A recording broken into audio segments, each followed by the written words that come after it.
Good morning, everyone. I woke up and I decided today is the day for this very big episode that we're doing. The reason why today is because I've been chatting online with a couple of other studio owners, and this is a problem that is international at this point. So we're going to just frame it as that, even though I'm going to be naming a couple different businesses that are doing this. But it's a conversation that we really need to be having because it's across the boutique fitness industry right now. And I think that more studio owners are really going to need to pay attention to this. It's much bigger than, here it goes, ClassPass. It's bigger than urban sports, wellness hub. There's a lot of different aggregators, let's call them aggregators, that are out there. So it's bigger than any one platform. And I'm not going to try to villainize any of these platforms, but I want you to really be thinking about how it is affecting your studio. And not even just the studio, but your actual community and the town, the city that you live in. Because the real question is, what happens when businesses actually doing the teaching, coaching, and community building are no longer the ones that are shaping the industry? Especially with this huge boom of Pilates right now. Over the last few years, we've watched third-party fitness aggregators move from just being simple discovery tools into something way more powerful than that. Now they are influencing pricing. They're influencing visibility, consumer behavior, client expectations, and increasingly what kinds of studios are financially sustainable in the long term. And I think we're going to need to have more honest conversations about where this is all leading. And quite honestly, this is a big part of why the Pilates Exchange exists in the first place. This podcast was never meant to be another highlight reel of like fitness trends or surface level conversations just about movement. I and we are interested in the deeper discussions that are happening beneath the industry itself and teaching. So we concern ourselves with teaching, the actual art of teaching, about leadership in our communities, ethics, business ethics, the art of business in general, psychology, communication, community, and just the future of movement culture altogether. And these conversations, they do get uncomfortable, and there's not an easy black or white ever. We generally live in the gray over here. But these conversations, they challenge the direction of the industry altogether. And sometimes they have to force us to look more critically at the systems we've just normalized. And these are the conversations I believe that they're worth having. Because if we care about the long-term health of this industry, the thing that we love doing, teaching, being a studio owner, it's not just financial conversations, but we have to be understanding culturally and educationally. We need to think about what's happening beyond the convenience, the trends, and the short-term growth, I guess. And this is what this conversation today is going to be about. So my name is Hannah Teutcher. I'm your host. This is the Pilates Exchange. Let's get into it. I want to start by saying that this topic and this conversation does have nuance because I don't think that there's a simple good or bad, right? Like, it is the gray. Independent studios are very difficult to grow. I know that. I've been there. Visibility is difficult. We are in now a very saturated time period. Marketing is expensive, especially when you're starting out. We relied on mouth-to-mouth propaganda from the get-go, and that served us for years and years. I never had to do marketing. Now I do. Okay, so getting people into the door is definitely what matters. They need to, we need to be looking at our marketing plans. So when these platforms first appeared, the idea sounded very helpful, right? So from day one, people were calling my studio and me and trying to get us onto these aggregators. And from the very beginning, I said no. Now, that is my personal decision. So just so you know, I do have a very strong opinion about where we're going to go, but I'm going to try to be balanced in this episode. I just want you to be thinking about it. I'm not telling you what you need to do.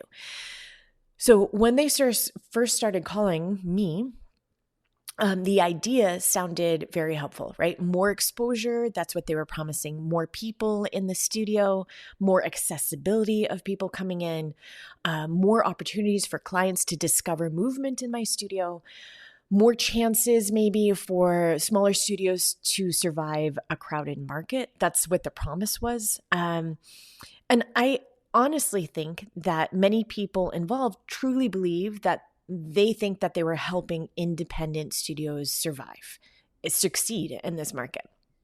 And that's always been what the promise is in the background. That's what they're promising you.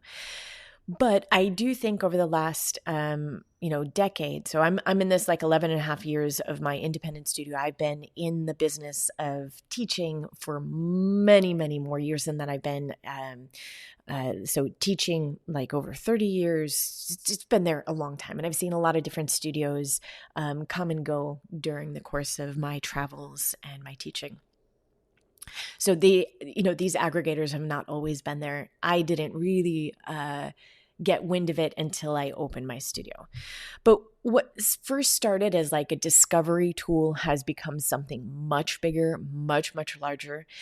These platforms are no longer neutral marketplaces sitting quietly in the background. And you'll see this not only as a third-party aggregator that's out there, but also within softwares themselves, that they pretend that they're helping your business by putting you on a marketplace. That is a whole nother story and a whole nother thing that we could talk about on a separate a separate podcast, because that is another one that drives me crazy. I think it's disingenuous of software programs that do that. Okay, so but that's different. I'm talking about the third party companies that do it, because they are shaping what clients think that classes should cost.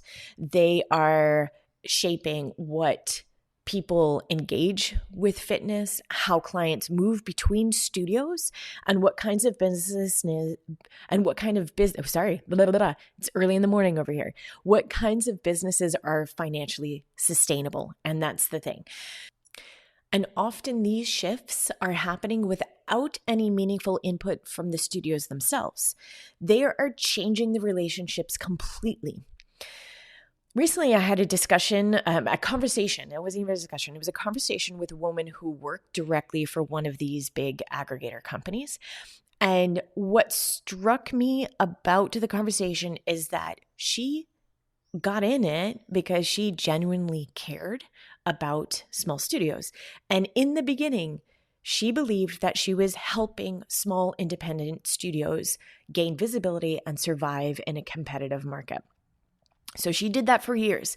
And I think that what matters is, to me, because I do not think that people involved in these companies are malicious, not at all.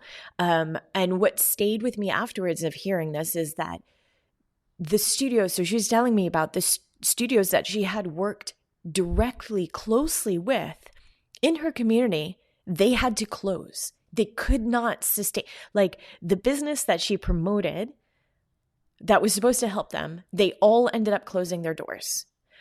And I think that is really shocking. She quit that job. And I just want to really get that message out there. It's not because she didn't care. It's not about the owners lacking passion for what they did. It's not because they weren't working hard. It's because financially, over time, the model stopped making sense. Okay. And I honestly think that it reflects something that many studios are experiencing, because boutique Pilates is not 100%, is not a volume business. And I think that's what the biggest disconnect is in this conversation, because when we look at Pilates studios, maybe there are some, I've been looking at these studios with, we went recently into a studio that had 34 reformers. That's a whole nother ballgame than the most of us that are in it with boutique. I don't even think that that's boutique fitness anymore, but that's a whole nother story. Most boutique Pilates does not operate like a traditional gym. The economics of your studio are fundamentally different. Large gyms can rely on huge membership numbers, large class capacities, lower coaching ratios, and volume-based systems. But boutique Pilates studios, the ones that most of us that are listening to the studio either have or are a teacher in, are built around small groups. We have expensive equipment, most of that, even though there are more makers, you've heard my episode about what's happening in the FIBO. There's more, let's say, Anbieter, what is that word? More distributors of Pilates equipment, and the price has generally gone down, but it's still very expensive. We have highly educated instructors. That's what our goal is. You've heard other podcasts of mine saying that, sometimes the education has been going down, but we're striving to be always highly educated. That does take time, energy, and money to do that. We, as the boutique fitness industry, we thrive on individualized attention. And generally, it's a much more hands-on coaching experience.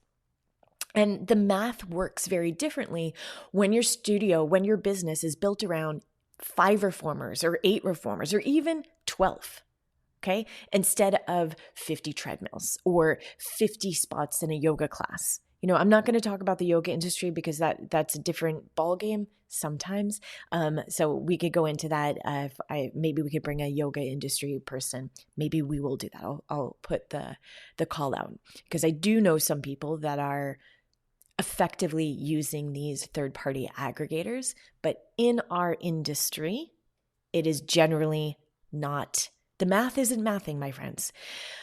I don't think consumers themselves really realize what supports these spaces. They don't understand that the equipment is expensive. They don't understand that continuing education is expensive. Rent is expensive. Payroll. Okay, so I have only employees. I don't have freelancers. This is maybe a conversation for another episode because I believe that this is what we should be doing. Having employees, not freelancers. That is a whole nother episode, but we'll get there. Because we want to support our teachers. Back to the thing. The small group coaching intentionally limits how many people can come into the room at once. And this is part of what creates the quality in a studio.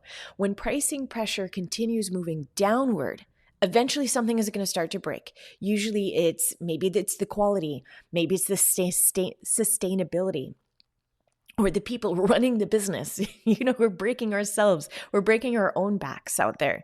And I think that many boutique studio owners are feeling that pressure more than ever. The competition out there is crazy. Another issue is that I'm hearing from other studio owners I'm in contact with is the instability around pricing and payouts. So studios enter the systems with one understanding of compensation, then structure shifts later. So the payouts change, the pricing changes, the rules change. And meanwhile, the studio is still carrying the rent, the equipment, the staff, and the operational risk. Okay, that's yours. As a studio owner, you need to be thinking about this. And this imbalance becomes really difficult over time because the platforms can alter the structure of what they're doing, but the independent business, your business, absorbs the consequence of when they do that. And I just want to, highlight the clients are not the enemy. Like the clients that are using these platforms, they're not the enemy. We want to understand that this is about the behavior that the systems create. We want to understand that clients themselves are just responding very rationally to the systems that are available to them. I don't want to come across as elitist here. I'm not anti-consumer. I'm not anti-client. I'm not blaming the clients. The thing is, it's available to them. So why wouldn't they use it, right? But we have to really be thinking about how are we allowing these third-party aggregators shape the future of your business. And it's not just like, oh yeah, a little bit of pricing here and there. They are shaping the future of your business, the sustainability, the longevity of your business. So again, I don't blame the clients for using the systems that are affordable and convenient. They're really just, they're responding to what's available to them. I want to make sure that we understand that this is my opinion. This is a race to the bottom. In some cities now, these platforms have become so dominant that they are shaping the market. Studios are competing for visibility inside the apps. Okay. Also, there's a whole nother issue with the reviews that are in there. You have clients leaving reviews after one time in using these third-party aggregators, and then they're invited to leave a review that is shaping the sustainability of the business after one time, which is just wild and so sad. There's pricing expectations that continue to shift downward.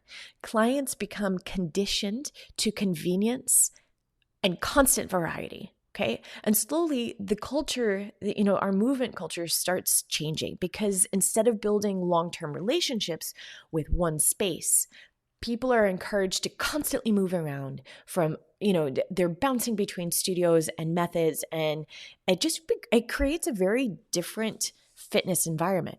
And we also need to take a little bit of responsibility here, because it's the industry itself that helped create this. The aggregators, they didn't appear randomly. They emerged because consumers wanted flexibility. The industry normalized unlimited access culture. Okay. Many businesses prioritize growth and volume. Okay. So that happened as well. And convenience. Altogether, that became a dominant value culturally. It means that the outside space that created the conditions for these platforms, these businesses, I believe these predatory businesses, to thrive. Okay, we need to take responsibility. How are we shaping that in ourselves, in the businesses that we have? I believe that, and you believe, because you're listening to this podcast, so I know that progress requires consistency. Okay, and I want to shift it back to the actual client themselves. They need progress. That's what we're promising. And the only way that we can promise that is through consistency. Because at the end of the day, most of us did not simply get into the studio business just to fill spots and fill classes. We got into this business because we want to help people get stronger, reduce pain, move better, build confidence, like all the things. We want to try to help them build quality in their life.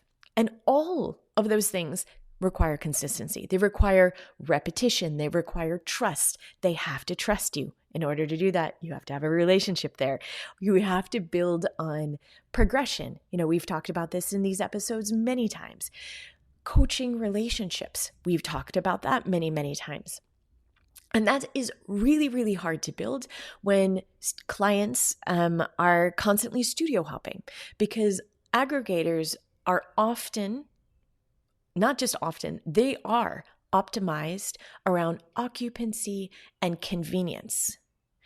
But teaching, what we do, is not just about attendance. It's about the progression. The only way to do that is to make a relationship with these people. And if they are bouncing around from one to the other place to get the better deal, the cheapest class, you'll never get there. We won't be able to help them, because progress happens over time. Real progress is often slower. It is maybe less dramatic. Maybe it's not social media, Instagram ready. It evolves over time. You have to learn someone's body. You have to understand their habits. You have to notice the patterns. You adjust the programming to where they are. You refine your communication. How are you teaching each person? And that process can't really happen if we can't deeply understand who they are, because every interaction is then just temporary. Long-term transformation requires long-term relationships, because teaching is not just transactions. And I really believe that this is one of the biggest tensions for me personally. You hear that I'm all fired up. I'm only 2 coffees deep into my morning. It's not, movement is not just simply a product for people to consume once. Good coaching is relational. It requires all the things I've been saying, like trust, observation, consistency, accountability, communication, all those things. When the entire system becomes built around transactions and convenience, the thing that you love to do is lost. Teaching becomes reduced to just filling another spot rather than guiding a person over time. And these are very, very different types of things. So it really comes down to also, how are you building your studio? Community, which I believe, we've talked about this one often. Community is the cornerstone of your business, and it cannot be built through constant turnover. Most studio owners hit a wall, not because they're not good at what they do, but because the back end can't keep up with them. So whether it's wait lists filling up, new clients falling through the cracks, or no time to think about marketing, Offering Tree is built to grow with you. From your first 10 members to your first 100, one platform handles it all. Book a free demo at the link in our show notes and mention Pilates Exchange for an exclusive discount. Community is something that boutique studios traditionally have done extremely well. Community building is your cornerstone. Like I said, real community is not just exercise, people exercising in the same room. It's built on familiarity. It's built on that consistency role that I keep on honing in on. It's built on shared experience, people knowing each other, because that's developed over time. And this becomes much more difficult where there's a constant stream of just strangers circulating in and out every day. And community requires stability in there. And honestly, I think now more than ever, long-term health of a studio business is going to be down to just relationship building. That's it. It's not just marketing. Yes, you need to market. If you're having a problem within your business getting new people, it is a marketing issue.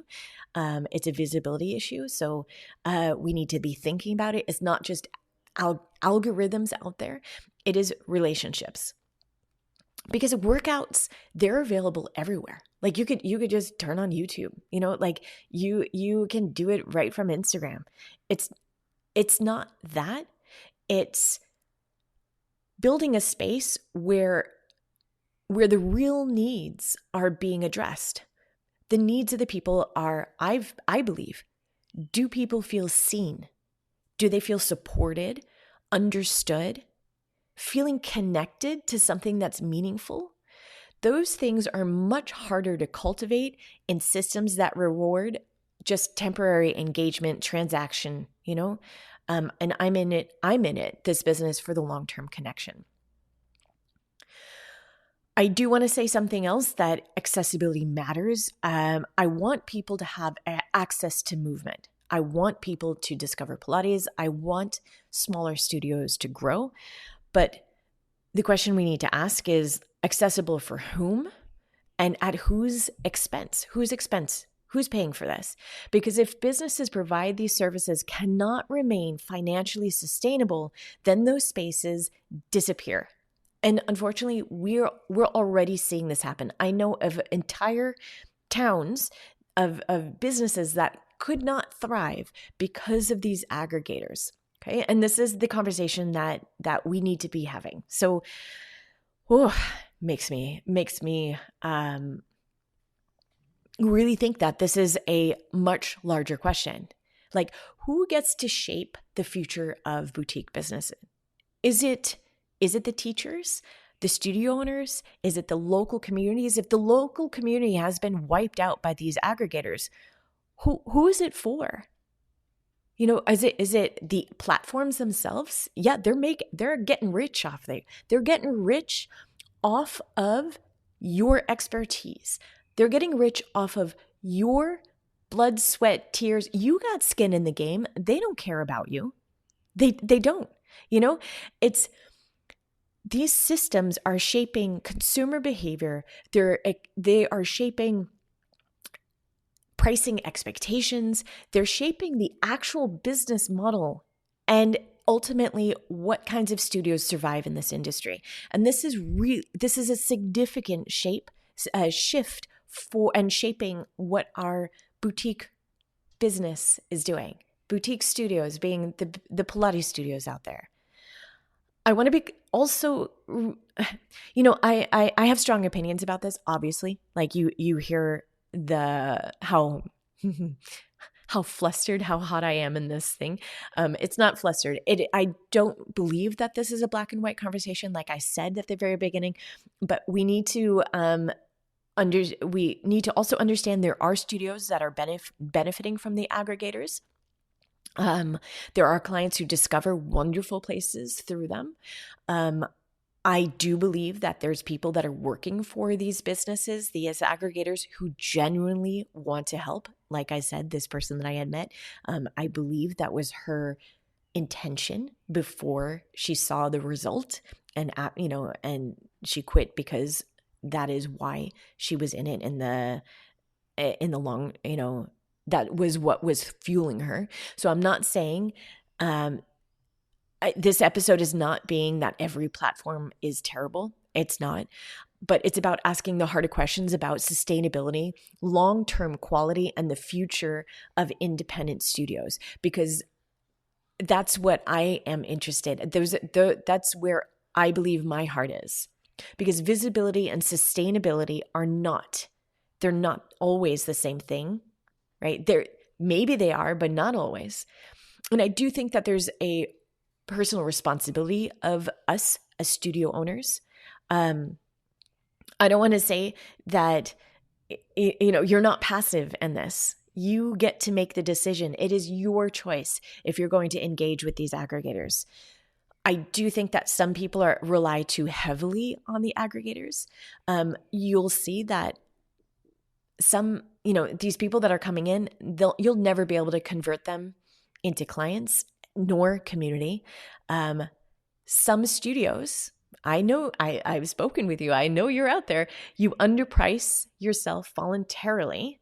I think there's an ethical thing in that, like, if you have one client in your studio that's paying full price, and then you're offering your services for a deeply undercut price with an aggregator just to get more people on mats, that's on you. You need to think about that. I do think that some aggregators used strategically can be successful. But it is ownership. Like, you as a studio owner need to be thinking about this. How are you doing it? You have agency in this conversation. You get to decide how you want to use the aggregator or not. It's your responsibility.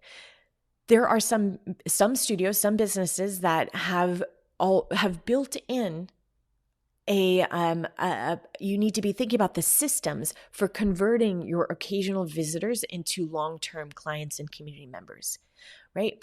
That is what your job is if you're going to be using it, because others have become so overly dependent on the platforms that they don't have a studio space without the aggregators.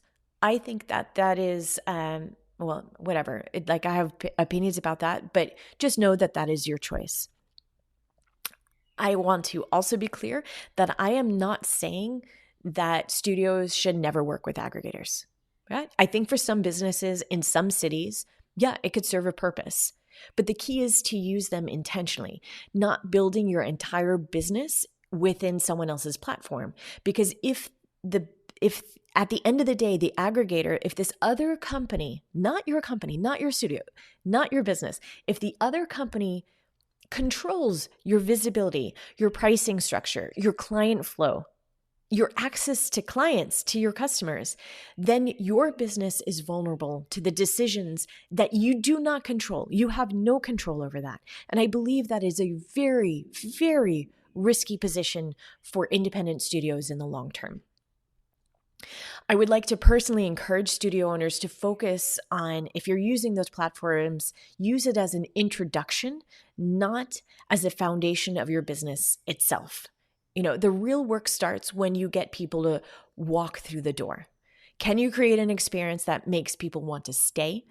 Can you build trust? Can you build consistency? Think about that relationship. How are you going to build that relationship? Because the retention matters far, far more than temporary traffic, right? You could get people in short term. You can put money in the bank short term. I think that you as a studio, you need to be thinking about onboarding. And that is probably one of the most overlooked parts of this entire conversation. Once someone visits your studio through a platform, what happens next? How are you welcoming them? Do they understand your philosophy? Do they feel seen? Do you build connection with the teachers and your community? Or is it just simply another person moving through, another anonymous exchange, just a transaction? Because those are very, very different experiences. I think you as a studio owner, you need to understand your numbers. You need to know it very, very clearly. That is something that is not talked about as often as it needs to be. You need to know your margins. You need to know your operating costs, your break-even points, your staffing realities, what each spot in the room truly needs to generate to keep your business healthy. If you do not know that, you cannot really, please do not be engaging with these aggregators, because they will put you under. Boutique fitness is already a very, very challenging business model without added pricing pressure on top of it. I think that small studios underestimate how quickly these small pricing shifts can compound over time. Okay. I need you to really protect the value. It's not a place of ego. This is not a place, it's not about exclusivity. It is about understanding what creates meaningful coaching and long-term transformation. Small group teaching, experienced instructors, individualized attention, your thoughtful programming, like all that work that you are doing, what you're in it, like that real community, that has value. If we continually disconnect price from the true cost of providing those things, eventually the quality disappears. It just does. You can't convince me otherwise. So for me personally, the next question is not should aggregators exist? The question is, how do independent studios participate in modern systems without losing the very things that make boutique fitness meaningful in the first place? Okay, that I believe is where the real conversation is. So the concern that I have is not that technology itself, not that this technology itself exists, or even the existence of these platforms. Okay, they're there. We know they're there. It's a third-party aggregator. It exists in the boutique business. It exists in a lot of different places. We can name the other big companies that are doing it, not in our marketplace, between Amazon and Spotify, like all of those, that's the same type of concept. What happens is when convenience becomes the primary value driving the entire industry, that's where we need to think about, because movement, coaching, and community all require something slower. It requires something deeper than that. And those things become really hard to protect when everything just turns into a transaction. Boutique fitness, what we do as Pilates studio owners, this is built on relationships. Platforms themselves are built on transactions. That's the big differentiator. I think the future of our industry is going to depend on if we still remember what that difference is. An industry that's primarily built around convenience and transactions will eventually undermine the very relationships that make boutique fitness effective. That's my opinion. I would love to continue this with different opinions from different people. So I'm going to be reaching out into our community to look for people that are thriving with a third-party aggravator, an aggravator, Freudian slip, aggregator and see what we could do. Maybe we can find a different opinion out there, but that is mine. If you work with them, do so carefully. Really, really please read the fine print that's out there. And maybe we just need to have more educational content from you as a studio. If you choose not to participate in this cycle, we need to be educating our clients and our future clients why we are not making our services available on those platforms. I thank you again for listening in to the Pilates Exchange. It really means so much to me that you would spend a bit of your time with me. I'm wishing you happy teaching, and until next time, see you later.